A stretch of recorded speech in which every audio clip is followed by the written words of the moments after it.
Notre projet réunit 5 pays de l'Union européenne marqués par la Seconde Guerre mondiale et notre thème est « Mon héros, ton héros, nos héros ». Ensemble, nous participons à un projet Erasmus. C'est une chance possible grâce à la construction européenne dont les projets sont de maintenir la paix et de développer la cohésion entre les pays de l'Union européenne. Le sujet du concours national de la résistance nous a interpellés car on considère les personnes réprimées et persécutées comme des héros. D'ailleurs, Simone Veil a été choisie par le groupe France comme héroïne du XXe siècle. Simone Annie Jacob est née le 13 juillet 1927 à Nice. Elle a 2 sœurs et un frère. Son père, André Jacob, est architecte. Sa famille est juive mais non pratiquante et laïque. Elle est déportée à Auschwitz à 16 ans dans les camps de concentration. Elle va perdre son frère, son père et sa mère. Elle épouse Antoine Veil en 1946. Elle a 3 enfants, Jean, Claude Nicolas et Pierre-François. Elle meurt le 30 juin 2017 à Paris. Elle fait des études de droit et sciences politiques. Elle entre dans la magistrature à partir de 1956 et occupe un poste de haut fonctionnaire. Elle est nommée ministre de la Santé en 1974, adopte la loi sur l'avortement et devient l'icône de la lutte contre la discrimination des femmes en France. Elle devient membre du Conseil constitutionnel en 1998 et la première femme présidente du Parlement européen en 1979. Elle est élue à l'Académie française en 2008. Elle fera son entrée au Panthéon avec son mari. Nous pensons que sa détermination et sa générosité sont un exemple pour nous tous.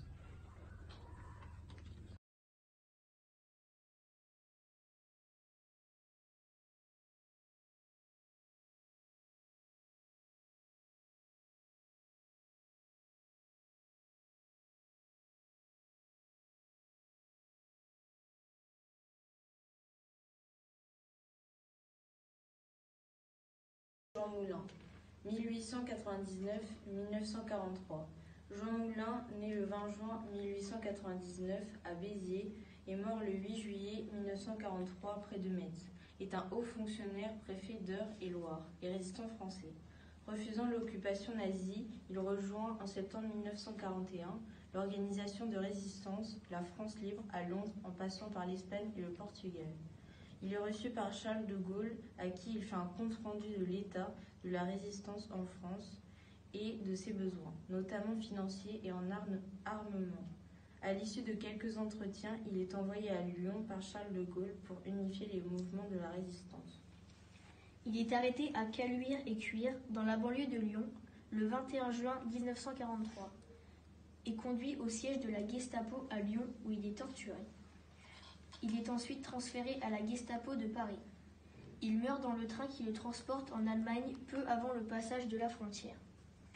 Il dirigea le Conseil national de la résistance durant la Seconde Guerre mondiale. Il est souvent considéré comme l'un des principaux héros de la résistance. Il est nommé général de brigade à titre posthume lors de la Libération, puis général en division en novembre 1946. Un monument funéraire lui est dédié au Panthéon où se trouvent les tombeaux des grands hommes de la République française.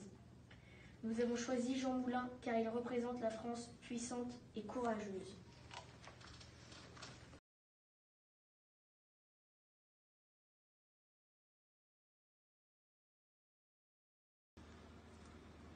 Qui sont les héros de la Seconde Guerre mondiale pour l'opinion publique? À vous, quel serait votre héros aujourd'hui? Alors moi, j'ai pas le culte de la personnalité, si tu veux, c'est très compliqué. Des héros, il y en a eu des milliers. Encore une fois, il n'y en a pas... Ça peut être, tu vois, je te disais tout à l'heure Jean Moulin, ça peut être le père Kolb. Tu sais, le père Kolb, c'est quelqu'un à Auschwitz qui était pris avec qui faisait partie d'une liste d'otages et qui a décidé de prendre la place d'un père de famille en disant écoutez, non, laissez-le en vie, moi je prends sa place, je vais mourir pour lui. Tu vois, ça c'est un acte de héros.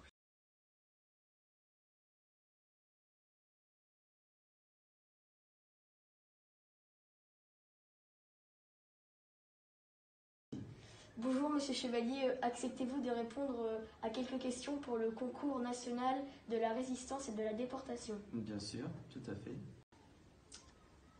Pourquoi les noms de classe de 3e sont-elles baptisées avec des noms de soldats américains? Lors des cérémonies du 70e anniversaire du débarquement en 2014, nous avons voulu faire un projet pluridisciplinaire autour du devoir de mémoire qui est enseigné au collège et qui met en pratique plusieurs matières. Donc l'idée c'était que les élèves s'approprient le nom de soldats américains qui faisaient partie des compagnies qui ont libéré Saint-Lô en juin 1944. Donc nous avons choisi, avec l'aide de l'Association des fleurs de la mémoire, 4 tombes que l'on fleurissait, et c'est pourquoi nous avons donné ce nom-là à nos classes de 3e. Merci beaucoup. Donc, tous les ans, notre collège s'engage à fleurir les tombes des soldats américains morts pour notre patrie. Pourquoi avez-vous fait ce choix?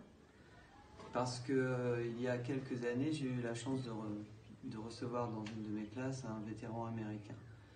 Et d'après son témoignage et la réception des élèves et l'importance que cela prenait à leurs yeux, et puis aussi par rapport au programme d'enseignement du collège, j'ai trouvé que c'était important d'enseigner et de mettre en pratique de manière pertinente et réelle ce que l'on appelle le devoir de mémoire.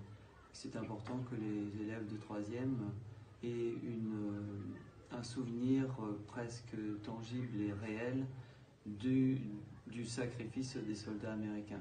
Donc c'est un devoir que l'on s'impose d'aller sur la tombe des soldats américains et fleurir leur tombe et leur rendre hommage. Et c'est quelque chose qui est dans la tradition du collège et qui commence à prendre sa place et qui tient et que les élèves aiment bien faire.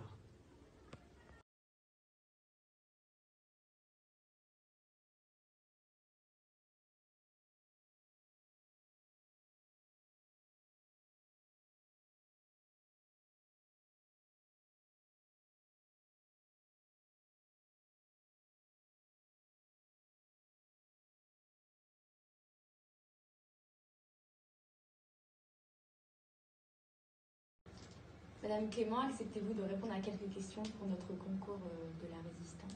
Oui, Marie-Lou. J'ai moi-même pris cette photo au début de la visite du camp de concentration et d'extermination d'Auschwitz-Birkenau. Nous y sommes allés dans le cadre du projet Erasmus. Et cette visite nous a permis de comprendre la répression qu'ont vécu les déportés, donc les personnes déplacées de force par les nazis pendant la Seconde Guerre mondiale.